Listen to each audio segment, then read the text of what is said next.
I wake up to a little bit of drool on my pillow, feel like it's gonna be a bad day. Yeah, I'm tired of shit, and the coffee ain't hit yet, damn ain't that great.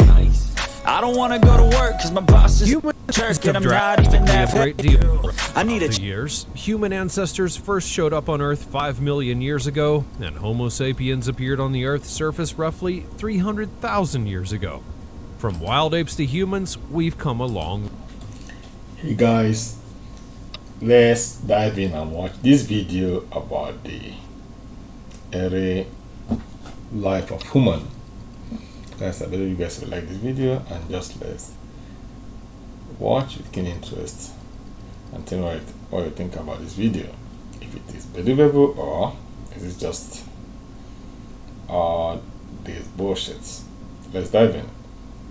Civilization began as far back as 4000 and 3000 BC, and the massive industrial revolution in the 18th and 19th centuries took humanity to an entirely different level.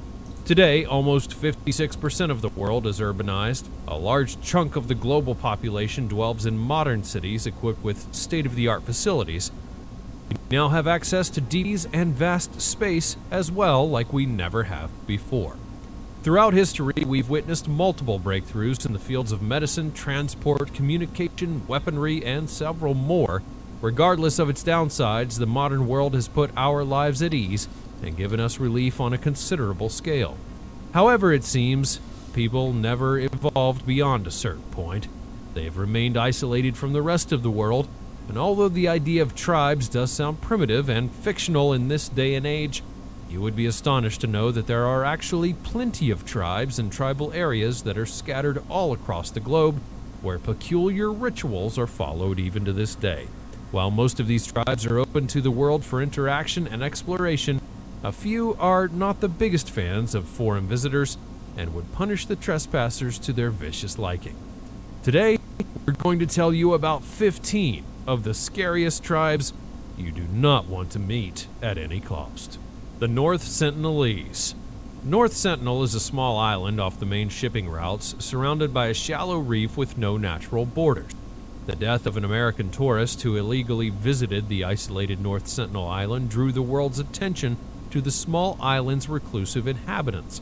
They are one of the few largely uncontacted groups still existing, and they owe their isolation to a combination of factors, which includes geography, Indian government protection laws, and the tenacious defense of their land and privacy.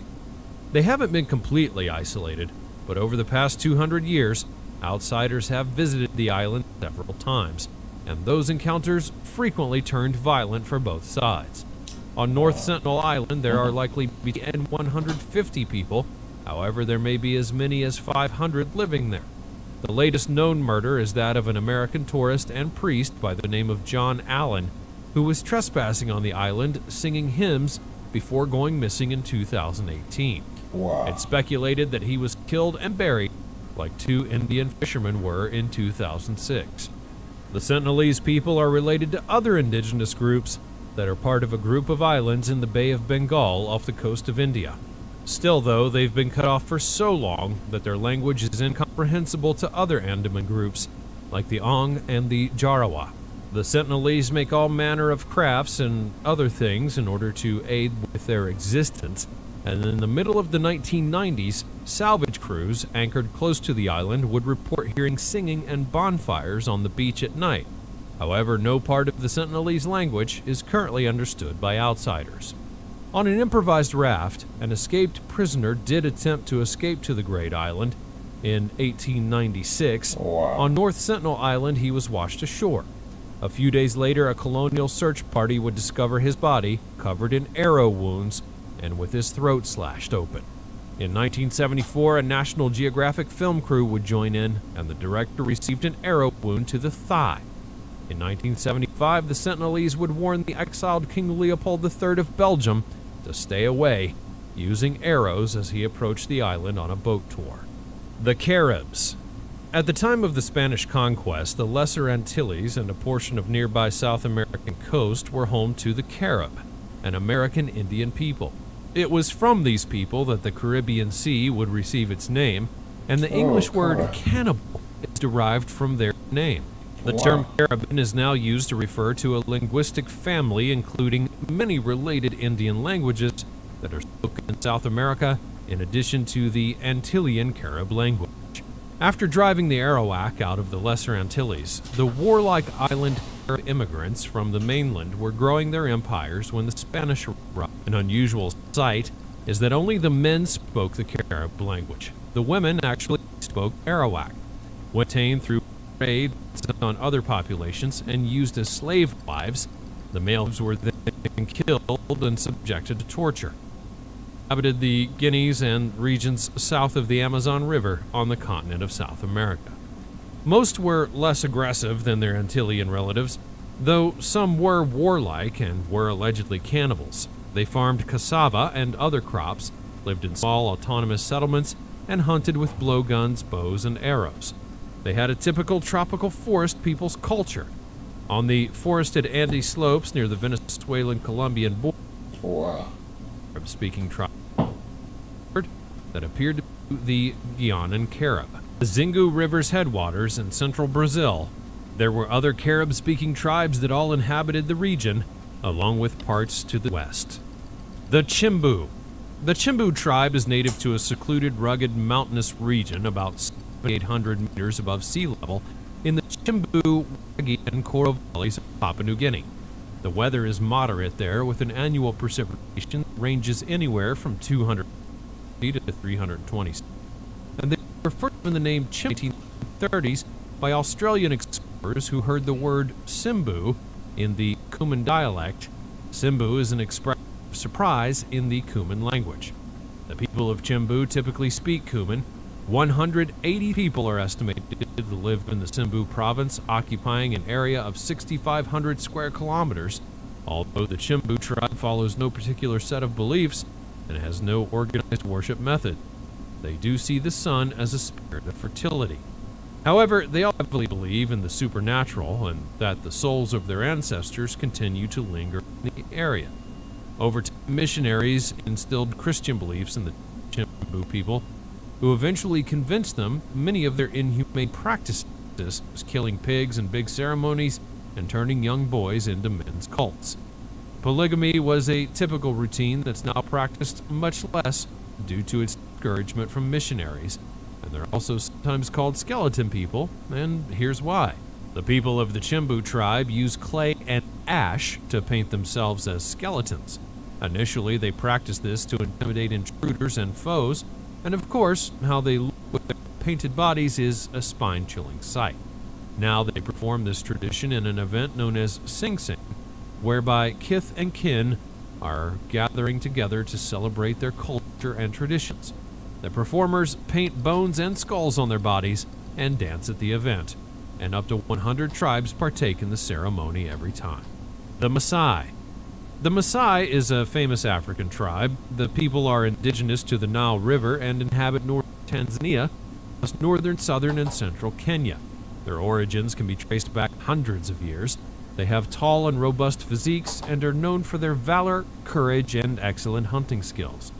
The Maasai people presently are comprised of more than 1 million in population, covering an area of about 160,000 square kilometers. The Maasai speak in their own unique language, which is so popular that the surrounding communities have also gone to adopt it as well. They are a monotheistic religion, worshipping a god, Enkai, who they believe to be benevolent. However, they do not actually believe in the afterlife. Therefore, when a person dies, they simply cover their dead body in ox blood and leave it for the animals to devour, which can be off-putting and seem quite odd to an individual. The most intriguing thing perhaps about Maasai is their hops that seem to defy all laws of physics. The jumping dance holds immense importance amongst the Maasai and is called Adamu. The tribesmen primarily perform this dance in order to exhibit their strength and abilities. The one who jumps the highest is considered to be the best of all. It's an opportunity for all the male members of the tribe to showcase their skills, as well as asserting their dominance. Cattle is the wealth of the Maasai people. They have strong bonds with their animal herds, believing that it would bring their families prosperity, and the Maasai men actually steal cattle neighbors. Another real age-old tradition of the Maasai is drinking cow blood. They believe that blood replenishes their bodies with nutrients and energy, and before the older folks had prohibited it, the Maasai actually used to hunt down lions in groups, expressing their sheer bravery and fearlessness. The Merced. The Merced tribe members reside in the bordering area of the Sudan and southern Ethiopia. They're completely cut off from the outside world and have killed hundreds of visitors who have tried to enter their community against their will. These individuals number roughly 10,000 in total, and the Maasai tribe continues to practice its ancient customs to prevent people from giving them the evil eye. Women of the Maasai tribe wear a disc that's made of wood or clay on their lower lip as a form of body modification. The Maasai tribe lives in a problematic area of Ethiopia. It is one of the world's strangest and most tribes. The Maasai men, who are all, in fact, warriors, live by one motto: it's better to die than to live without killing. Boys are brought to Maasai from an early age, understanding that a man should live in battles and dangers, because Maasai worships the spirit of death. A Maasai man has dedicated his entire life to grazing cattle,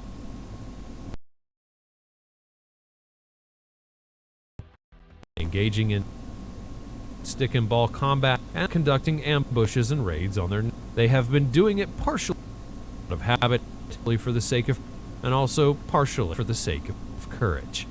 And to support this courage benefit, there are actually that are available from nearby nations.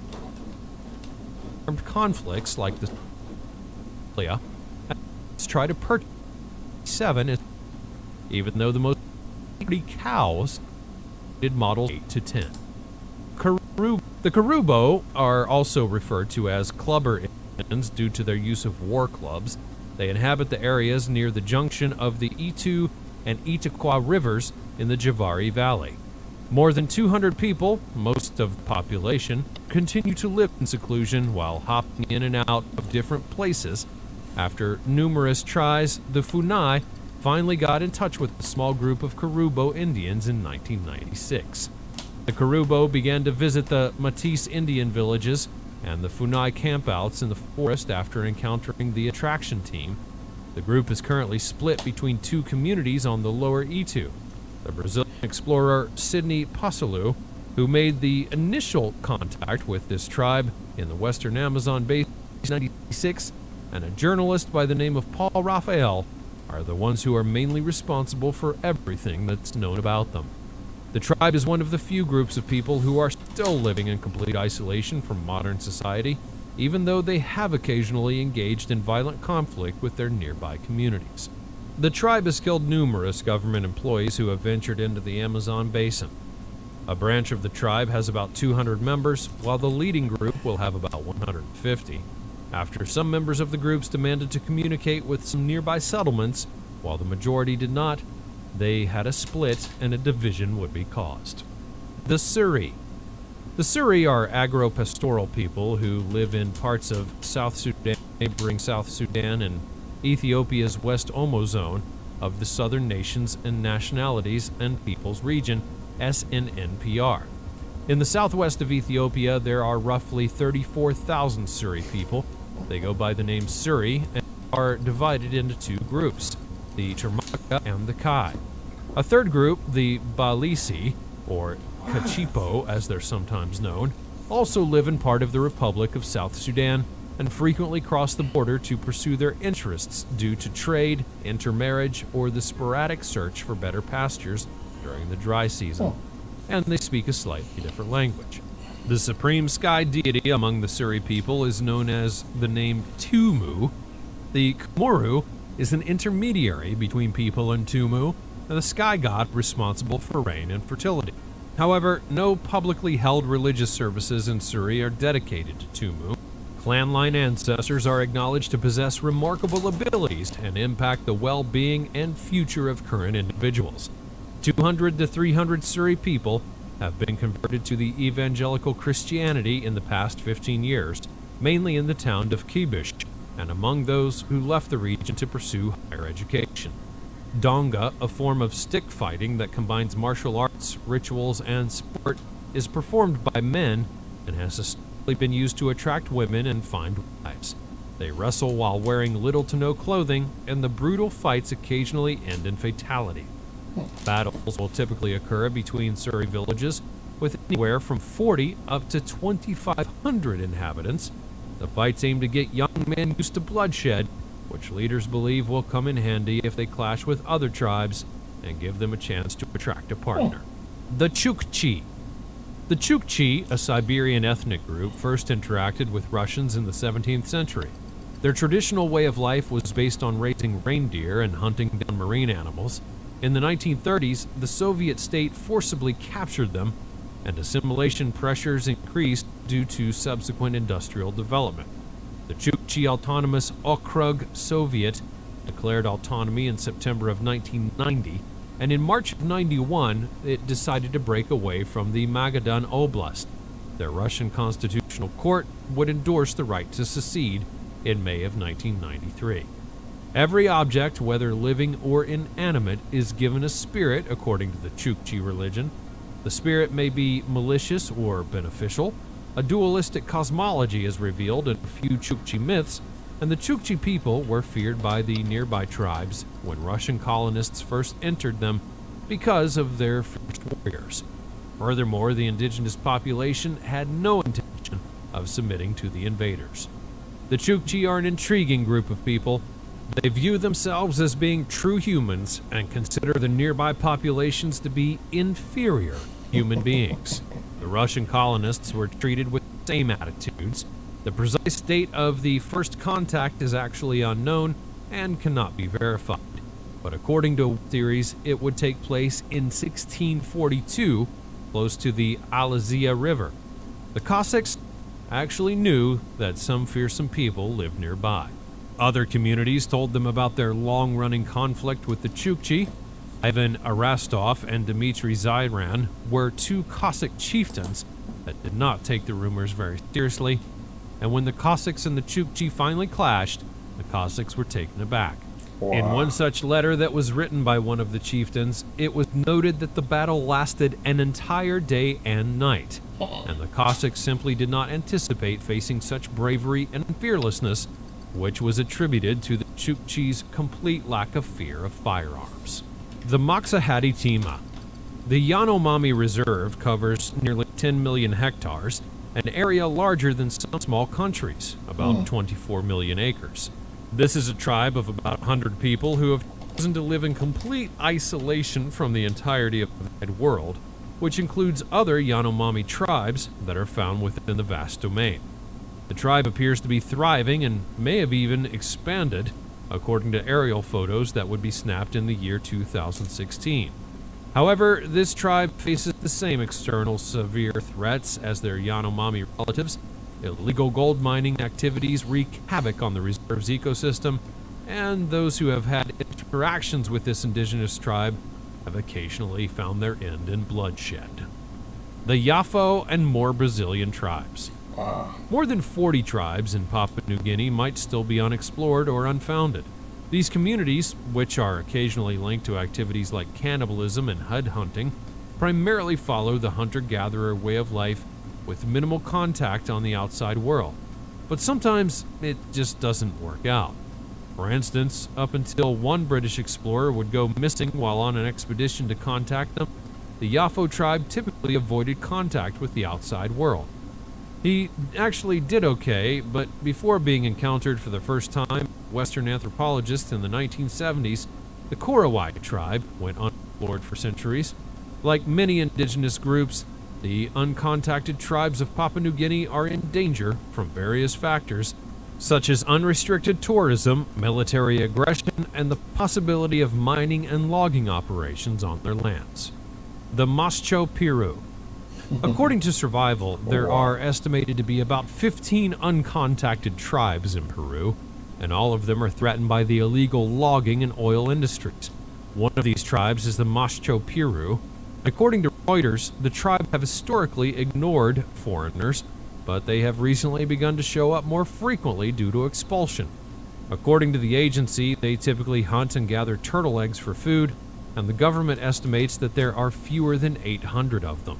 This is a tribe of nomadic hunters and gatherers who are living in the Amazonian rainforest's far reaches. They're also known as the Cajero people and Nomoli. They reside in Peru's Madre de Dios region's Man's National Park, and in the past they have vehemently opposed interactions with foreigners. The Aw. According to a comprehensive National Geographic article, the Aw are the world's most endangered tribe. Wow. Only about 100 of its 600 members are still living nomadic lives in the Amazon rainforest, surrounding Brazil's border with Peru. According to the journal, they face near constant threats from illegal logging and fires, prompting another tribe to rise to protect them as forest guardians. The Amazon rainforest is home to the Aw, a Brazilian indigenous group. They have about 100 members who are completely cut off from the outside world. They're considered to be in grave danger due to conflicts with logging interests in the area, and this is due to the tribe's incredible survival skills and nomadic lifestyle as hunters and gatherers. Children in the tribe are taught to handcraft their own bows and arrows and how to hunt from an early age when it comes to food hunting. The Papuan. West Papua, an Indonesian territory off the coast of Australia on the island of New Guinea, is home to about 312 tribes. Australian news would report that the mystery of the uncontacted survivors predominates, with less remote tribes informing remote groups in the highlands. According to Survival, the Papuan people are distinct from the Indonesians who currently occupy that territory, frequently in the midst of conflict, and those who live in the highlands raise pigs and grow sweet potatoes. The lowland peoples live in swampy and malarial coastal regions and get by hunting and gathering plentiful game. Under the Indonesian occupation, which began in 1963, all of the people would suffer greatly. They have long been the victims of human rights violations and abuses by Indonesian troops, and they're self-sufficient in terms of food and primarily rely on agriculture and pig farming in order to sustain themselves. One of the common foods in the community, along with yam, is pork. The Palawan. According to Survival, there are about 40,000 of the Palawan still in the southernmost parts of the island of Palawan in the Philippines. However, the interior of Palawan is still isolated and has little contact with the outside world. According to a non-profit, they practice shifting cultivation, allowing the forest to regenerate as they move their farmlands from one location to another. However, in recent years, open pit and strip mining have threatened their existence. About 300 members of the Batak tribe, northern Palawan, suffer from low rice yields as a result of the government partially forbidding their shifting cultivation. The Palawan people live on the southern tip of the Filipino islands of Palawan, in both the lowlands and the interior's mountainous region. Some people living in the interior are incredibly alone and rarely have contact or interaction with visitors. The destructive mining in Palawan has caused flooding, destroyed forests, and impacted farmland and river siltation. And additionally, it has also destroyed holy sites. The Ayo Rio. This South American ethnic group is one of the last uncontacted indigenous populations outside the Amazon basin in the Americas. The ground Chaco, a vast forest that experiences some of the world's fastest deforestation rates, is home to the Ayo Rio. Much of their ancestral land has been destroyed by logging, grazing, and construction interests, similar to what's happened to many of the other isolated tribes that we've talked about today. In 2004, a group of the tribe would make contact with outsiders after years of avoiding them after their homes would be destroyed by bulldozers. In an effort to regain control of their lands, tribal leaders have collaborated with human rights organizations for decades. However, unlike the bulldozers, progress has been sluggish. Oh gosh. Whew, God.